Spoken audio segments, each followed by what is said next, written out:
feel free to continue to get coffee or donuts from the entrance area there.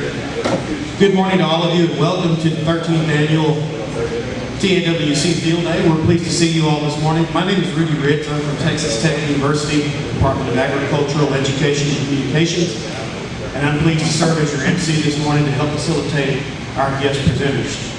Before we begin, I wanted to recognize a special guest we have in the room this morning, Mr. Cameron Turner. Cameron, will you please wait? Mr. Turner is from the Texas Water Development Board, and he's always very gracious to attend our events. The TAWC would not be possible without the support from the Texas Water Development Board. Cameron has become a friend, and we're pleased to have him with us this morning at the event. So welcome, Cameron. We're going to have our first presentation this morning, and I do want to introduce our guest momentarily. But as I mentioned, please feel free to get up and help yourselves to the refreshments at the kitchen area. And Sam is back there serving right now, so thank you, Sam. Just kidding, she's not serving. It's nice to have all of you here this morning on some spotty areas of rain that we've seen in the area, and we're always very blessed and thankful for that. Our first presenter this morning is Mr. Bob Glodt. Bob is the president and founder of Agri-Search, Incorporated, an independent research and consulting firm in the Plainview area. Agri-Search was founded in 1980 and is the oldest continuously operating independent agri-research firm on the Texas High Plains. In addition to independent research trials, Bob serves as an ag consultant and advises growers in the Hale, Lamb, and Castro County areas, specifically on irrigation management, weed, insect, and disease control. He has received numerous awards, including Cotton Farming Magazine's Cotton Consultant of the Year Award and the Texas Association of Agricultural Consultants, the Consultant of the Year Award. Bob served as an IPM specialist with the Texas Agricultural Extension Service in Georgetown, Texas. Bob also served in the United States Army and received a Bachelor of Science degree in entomology from Texas A&M University. He and his wife Barbara have raised 2 sons and live in Plainview, Texas. Mr. Glodt, we're very thankful to have you here as a presenter. Please help me welcome Mr. Bob Glodt.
Okay, so I'm going to ask you a series of questions, and I'm not going to ask anybody to raise their hand and answer the question, but I want you to make a mental note and answer the question to yourself, because these are going to be points I'm going to address in the presentation.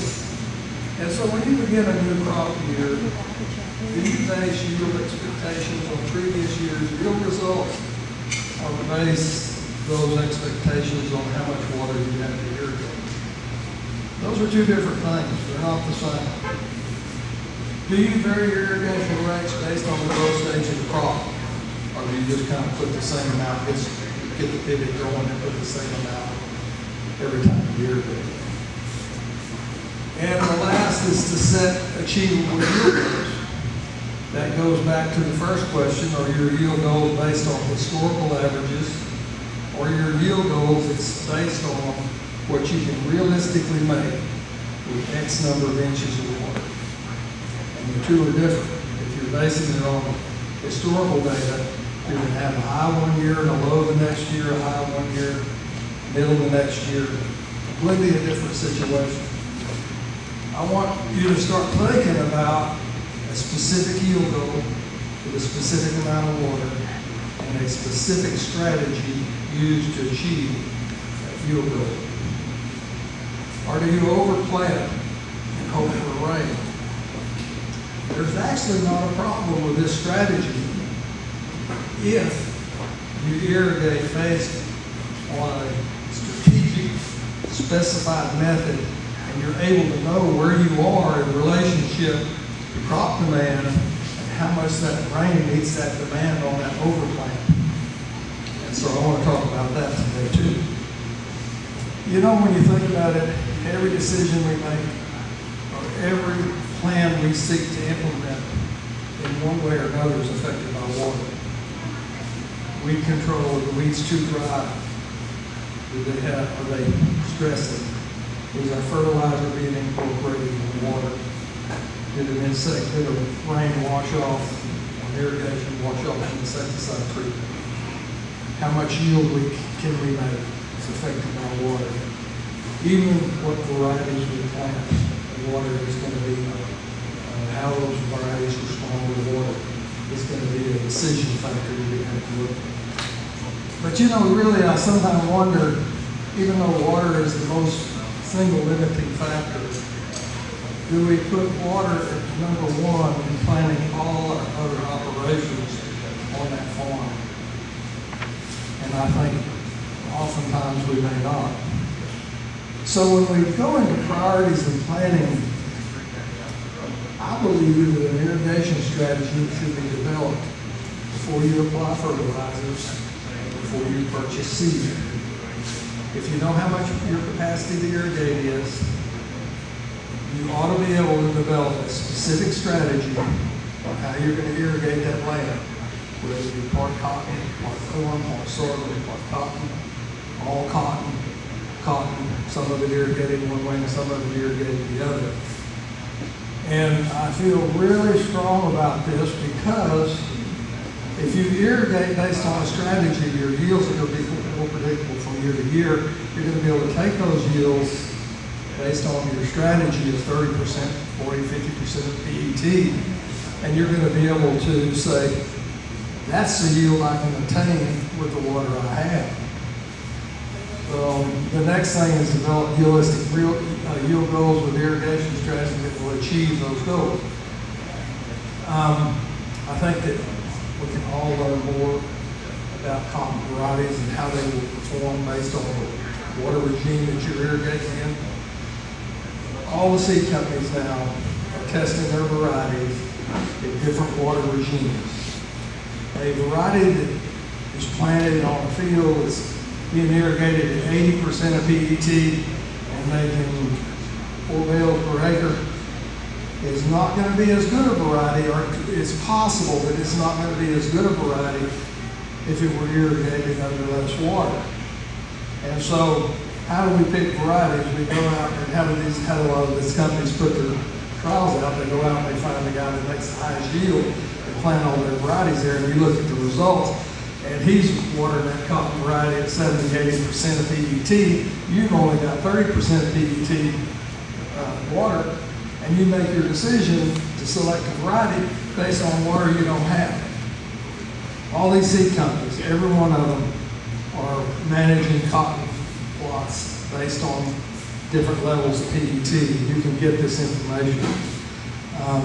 And conversely, sometimes the ones that perform best at rain-fed at 30% are not the best ones at 90% or 60, 70% PET. Do you take advantage of rain, but don't count on rain to achieve your yield goals? This is going to be really important in transitioning from one PET regime to another and taking advantage of rain, and I'm going to show you how to do that in just a minute. Do you take the necessary steps to ensure that your irrigation system is efficient? And I'm going to go into that a little bit as well. So what is potential evapotranspiration, or PET? PET represents the combined loss of water through the plant's process of transpiration via its vascular system, and also the evaporation of water from the Earth's surface.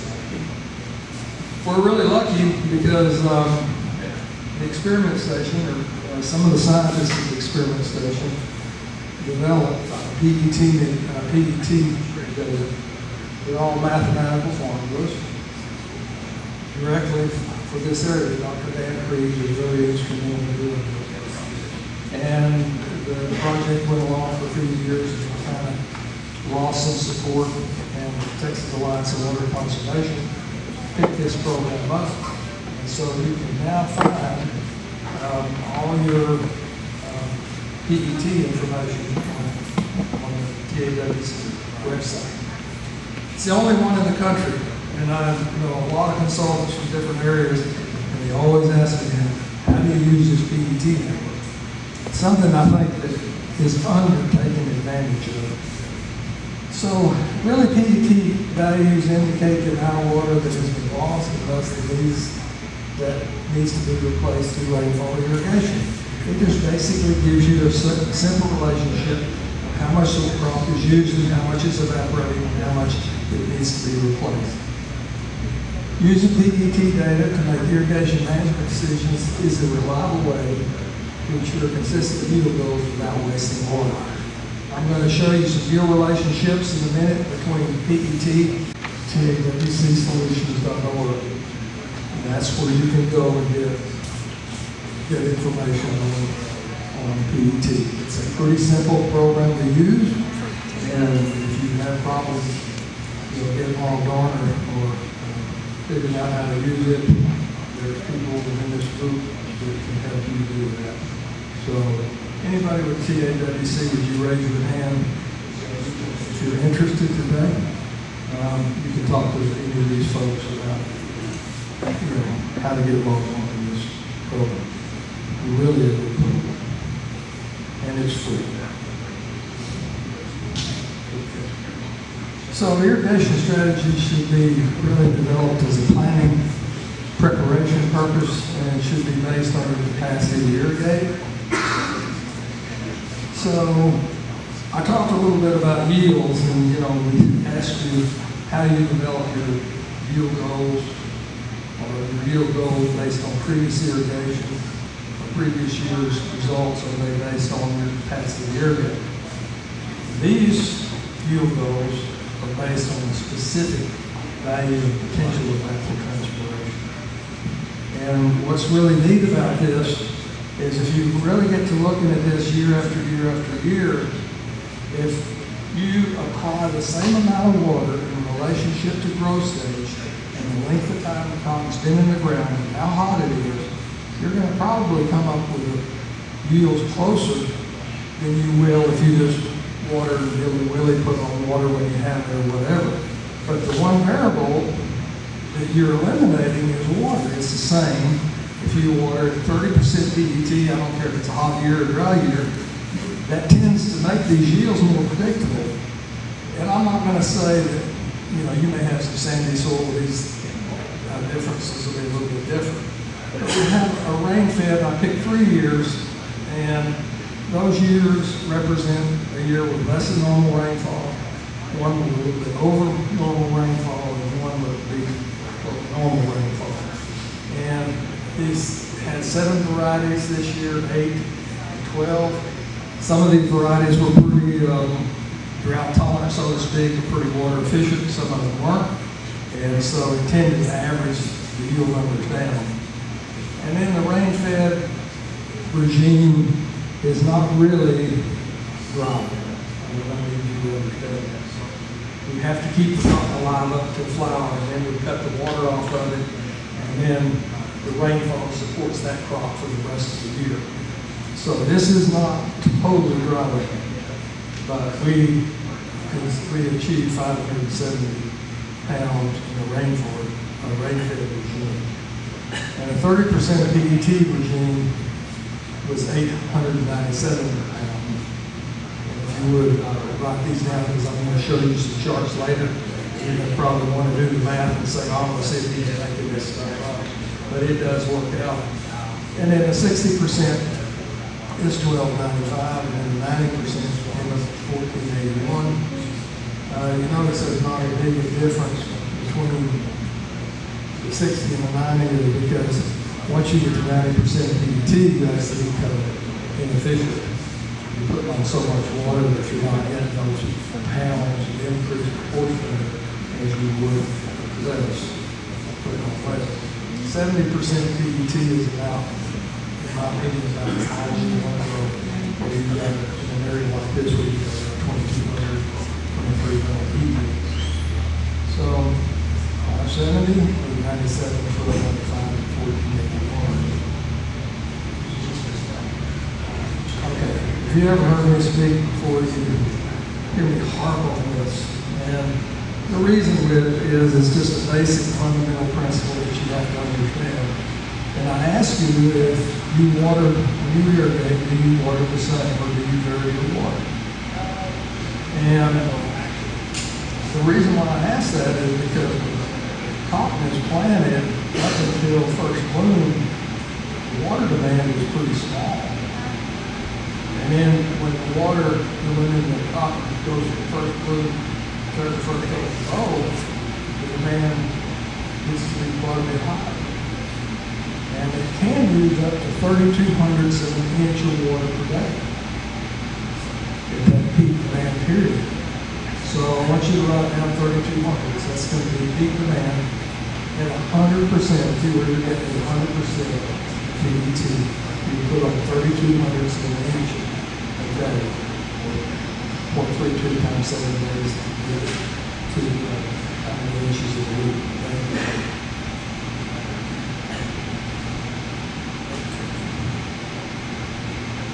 So,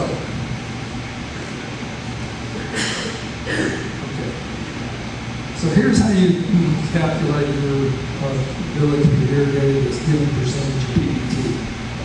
If we don't want to be able to put on 3,200 inch every day from the time we plant to the time we harvest. The key to developing a strategic irrigation program is to be able to put that percentage of 3,200 of an inch on at peak demand. If you overwater cotton early and then don't have the water to take it through that peak heavy water demand, you just really negate what you're going to do. It's kind of like running a horse out the gate, having run into the fence. And so what our goal is we want to put a percentage of PET. So at 90%, you take 90% times 0.32, that'll be 2.24 inches a week. At 100%, it'd be 2.02 inches per week at 90%. 90% times this is 2.02. At 60%, at maximum use, that'd be 2.24 inches a week times 60%. You're going to want to be able to put on 1.34 inches. You want to be able to have that capacity to deliver 1.34 inches a week. It is like that.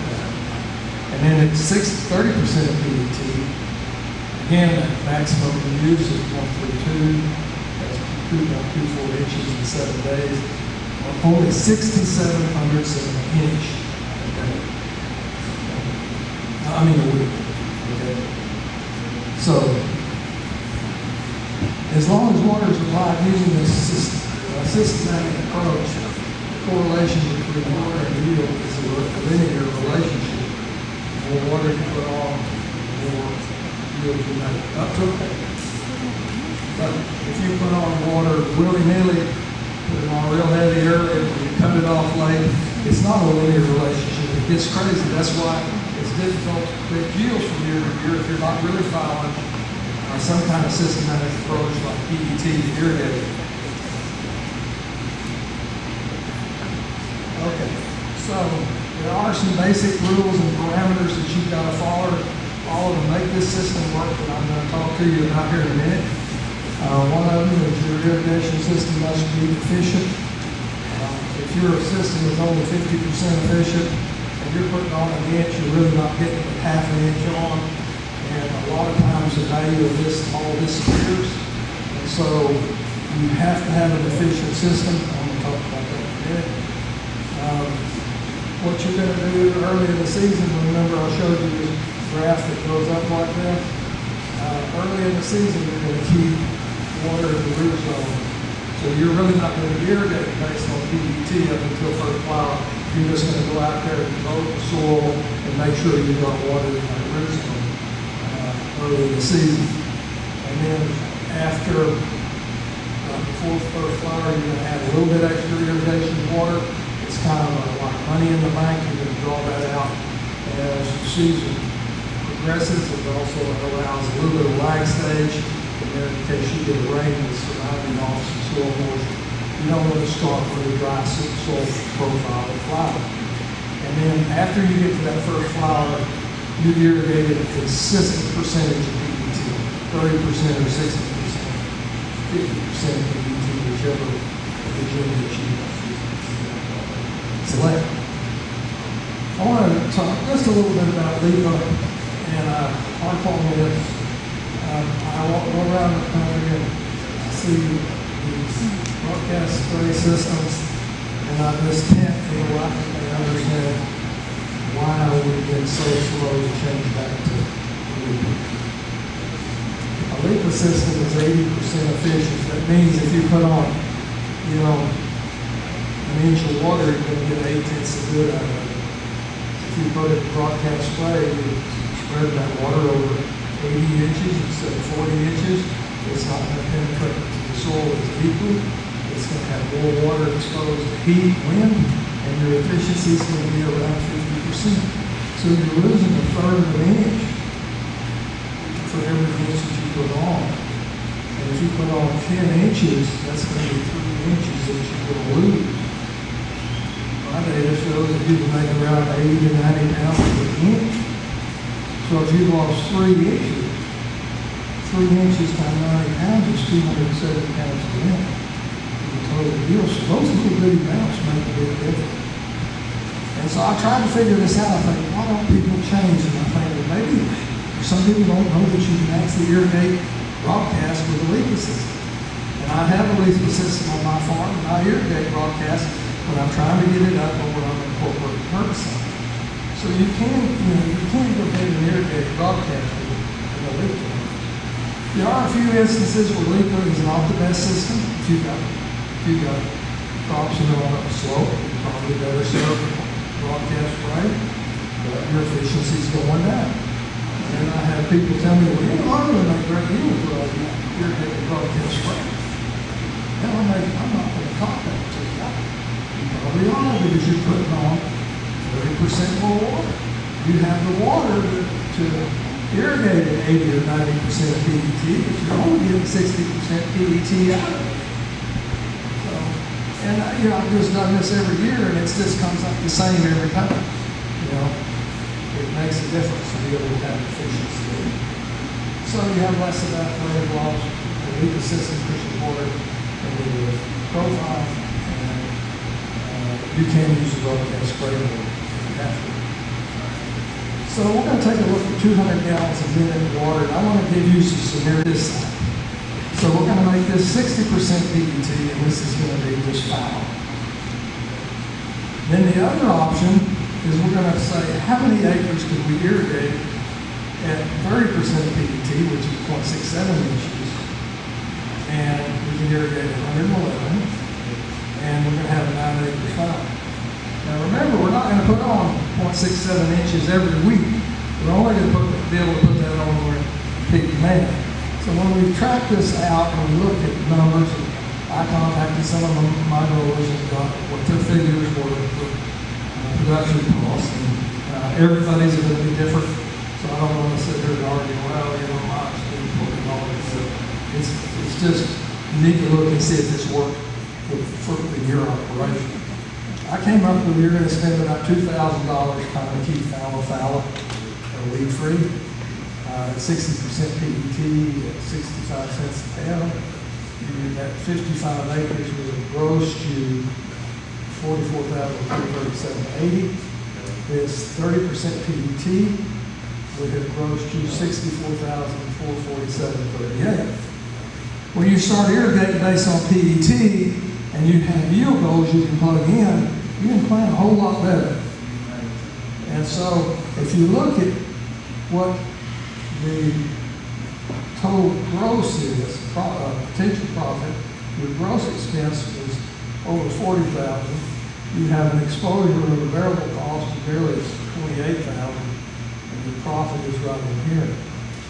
So then you look at the 30% fallow, and you make a whole lot more gross, but your exposure is greater, your variable cost is greater, and really your profit is not that much greater. If you want to start splitting $1,000 bills, or this will give you the ability to do it.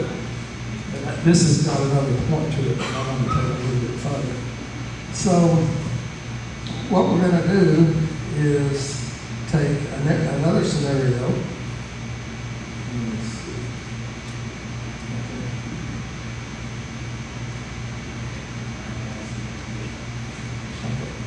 So we're going to take a scenario where we're going to plant 55 acres at 60% of PET, 1.34 inches. And then we're going to take a chance and plant 65 acres rain-fed. Now remember, with a 200-gallon per acre pivot, we're going to have enough water to kind of keep this thing watered in the root zone until it flowers. So it's not going to be totally dry water. And then we're going to take this 111 and we're going to irrigate it at 30% PET, and this 9 acres we're going to grow as rain-fed. When you look at the total numbers, the 60% contributed $46,000. The rain-fed portion of the pivot contributed $24,000, or a total of $70,378.75.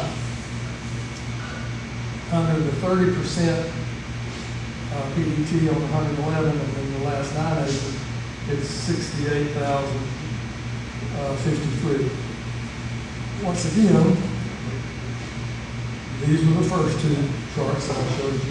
This is 60% rain-fed. You can see your total amount of cash goes up 50%. Your variable cost at 60% rain-fed are pretty close to 30% fallow. And look at the relationship with the profit. It's climbed up a little bit. And the same thing happened to 30% rain and 30% rain-fed situation. The profit in these pretty close. What's happening is your exposure is going up. Well, I want to show you how you can how this may become a profitable situation if you're willing to take the risk. So let's say you take a total rain-fed and 60% PET situation. And we're going to go from rainfall increasing our yields from the 60%, increasing our PET to the 60% regime, and we're going to let rainfall increase our amount we harvest. Rain-fed regime is going to go from rain-fed to 30. Basically what we're doing, we're going to jump up. Rainfall is going to jump as one regime. Okay?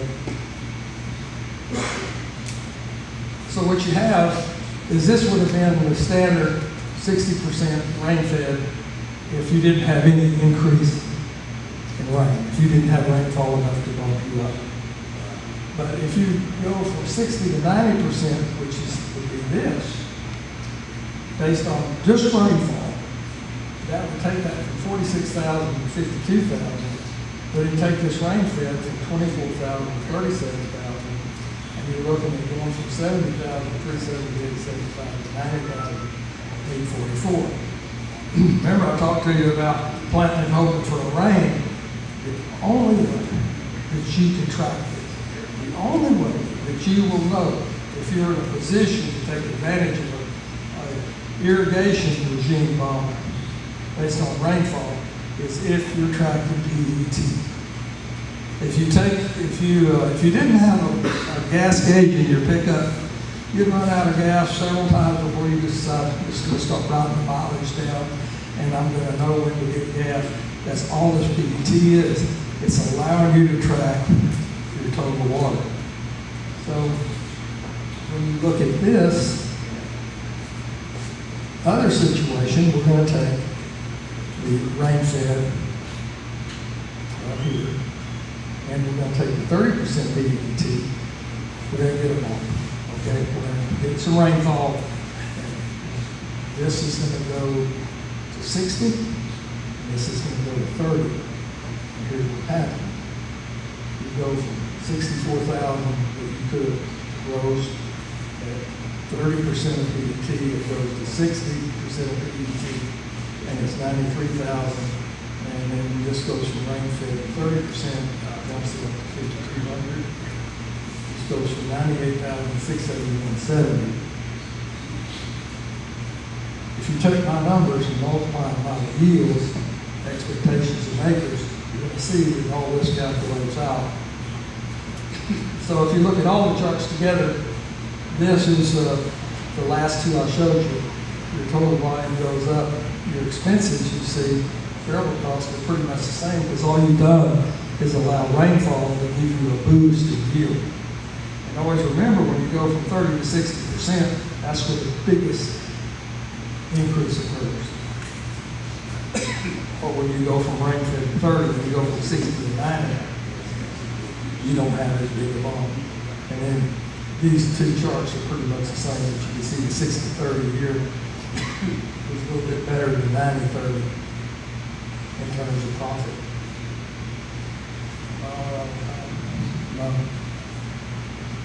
Okay, I'm almost through. So how much rain does it take for you to jump from a rain-fed to a 30, or from a 30 to a 60? You may think to yourself, oh my God, it takes all this rain. And it really doesn't. And this is going to be July and August rain is when you're going to need it to occur. This one in there took some 21-year averages. And then I took how much we irrigated. Now I showed you the examples on the yields that we took, how much yield we could make with rain-fed, how much yield with 30, how much with 60. This is the same information. It took 2.1 inches of rainfall to make that 597 pounds. Remember I showed you what the yield expectations was rain-fed. We actually watered it up to fire and got 2.18 inches later. At 30%, we applied 3.1 inches, plus it got to 2.1. And then the 60%, we applied 6.2 inches, and we got to 2.1. So are you following that? Okay. So really, to go from rain-fed to 30, we got to get 2.1 inches of rain, plus 3.1 more inches of rain, because you can't put it on the irrigation. So you're going to need, in that period, July and August, you're going to need about 5.2 inches of rain to jump from rain-fed to 30. You're going to need another 3.1 inches if you jump from 30 to 60.